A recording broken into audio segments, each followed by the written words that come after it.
Ủa, nó một ổn được không? Ngày nay nãy giờ mà chua chua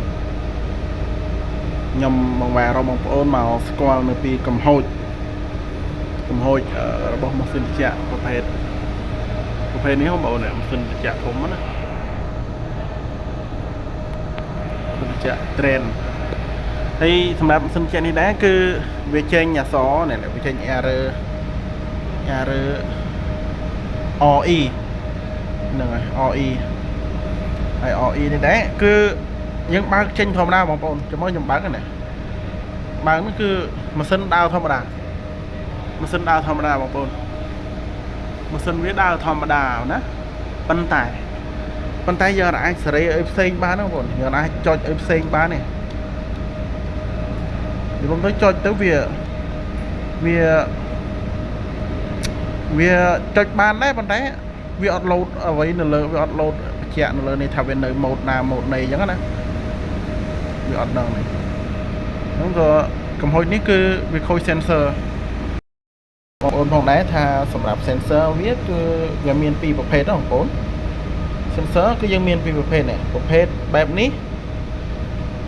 គឺគេស្រោបទៅដោយកាវណាគេកាវបិទជាប់ហ្នឹងគឺអាហ្នឹងគឺមានតួនាទីរបស់វាគឺវាសម្រាប់ត្រួត check ឬក៏ត្រួតពិនិត្យ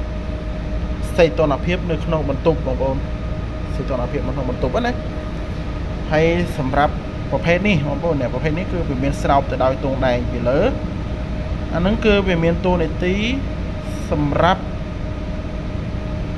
ត្រួតពិនិត្យសីតុណ្ហភាពនៅក្នុងតយោទងដែងនេះហៅតយោទងដែងដែលយើងភ្ជាប់ទៅកញ្ច្រែងត្រជាក់បងប្អូនអាហ្នឹងគឺមានតួនាទីសម្រាប់ត្រួតពិនិត្យសីតុណ្ហភាពនៅក្នុងទងដែងហ្នឹងអញ្ចឹងតួនាទីវាអានេះត្រួតពិនិត្យសីតុណ្ហភាពខាងក្នុងបន្ទប់អានេះត្រួតពិនិត្យសីតុណ្ហភាពនៅក្នុងតយោត្រជាក់ហើយឥឡូវចាំមើលវីដេអូបន្ទាប់បងប្អូននឹងដឹងថានៅពេលណាដែលវាខូចឬក៏នៅពេលណាដែលវាមានបញ្ហាពាក់ព័ន្ធទៅនឹង sensor នេះវាចេញកំហុសយ៉ាងម៉េចណាហើយបើប្រភេទ sensor នេះគឺចេញកំហុសដូចខ្ញុំប្រាប់ហ្នឹងគឺចេញ RE នេះចេញ RE ណាគឺយើងអាចសេរីបានណាបងប្អូនប៉ុន្តែគាត់ថានៅលើអេក្រង់នេះវាអត់load មានន័យថាវាអត់load តួលេខដែលយើងសេរីឬក៏អត់លោតបង្ហាញថាវានៅសីតុណ្ហភាពប្រមាណអញ្ចឹងណាគឺវាអត់មានទេប៉ុន្តែយើងអាចចុចបានណាអាចចុចសេរីអីបានទាំងអស់អាហ្នឹងគឺសម្រាប់មានបញ្ហាប្រភេទ sensor នេះណា sensor ចាប់ក្នុងបន្ទប់ប៉ុន្តែបើសិនជាប្រភេទ sensor នេះគឺវាមាន error code មួយប្រភេទទៀតចាំមើលខ្ញុំធ្វើបង្ហាញបងប្អូននៅក្នុងវីដេអូបន្តទៀតណាបងប្អូន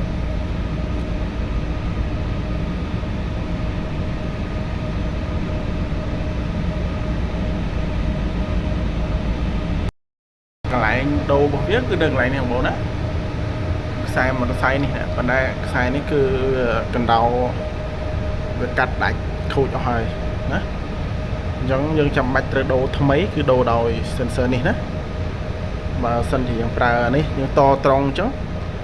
វានៅតែប្រើការអង្កើតព្រោះនៅក្នុង sensor វាបង្គុំទៅដោយគ្រឿងអេឡិចត្រូនិកខ្លះអញ្ចឹងយើងអាចថាតអញ្ចឹងហើយប្រើការបាននេះហើយ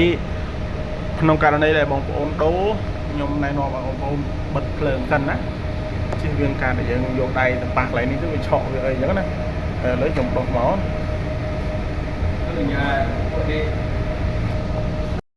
តទៅយើងដូរ sensor ហើយគឺវាអត់ឃើញអីទាំងអស់ណាតទៅយើងចុចបើកបានវាឃើញបើកឃើញណា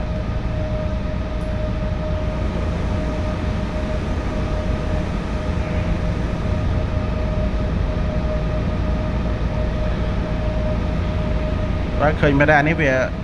វាមិនមែនបញ្ជាក់ពីសីតុណ្ហភាពទេណាតែបញ្ជាក់ពីនេះព្រោះយើង set mode វាមកដើមវិញសិន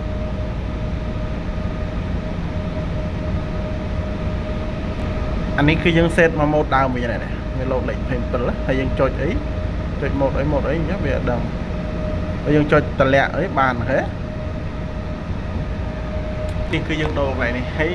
ដូរកន្លែងនេះហើយគឺយើងដាក់ចូលទៅកន្លែងនោះមួយវិញបានបងប្អូនមិនចាំបាច់អីនេះដោយសារតែវាចាប់សីតុណ្ហភាពខាងក្នុងនេះណាញាត់ទៅកន្លែងណាក៏បានដែរឲ្យថាវានៅខាងក្នុងបន្ទប់ព្រោះអីអាហ្នឹងវាចាប់សីតុណ្ហភាពខាងក្នុងបន្ទប់មិនកុំឲ្យញាត់ចូលចូលទៅកន្លែងចង្ហាល់វាបងប្អូនព្រោះញាត់ទៅកន្លែងចង្ហាល់ហើយលុបវាដាច់អានេះគឺរួចរាល់នេះយើងអាចសេរីអីបានទាំងអស់អាមុនដំបូងវានៅក្នុង mode Fahrenheit ប៉ុន្តែបាទនេះវានៅក្នុង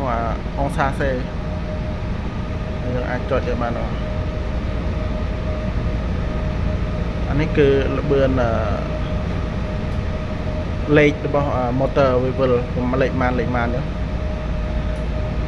អូខេអរគុណទាំងអស់គ្នាហើយជួបគ្នានៅវីដេអូក្រោយទៀតអរគុណសម្រាប់ការទស្សនា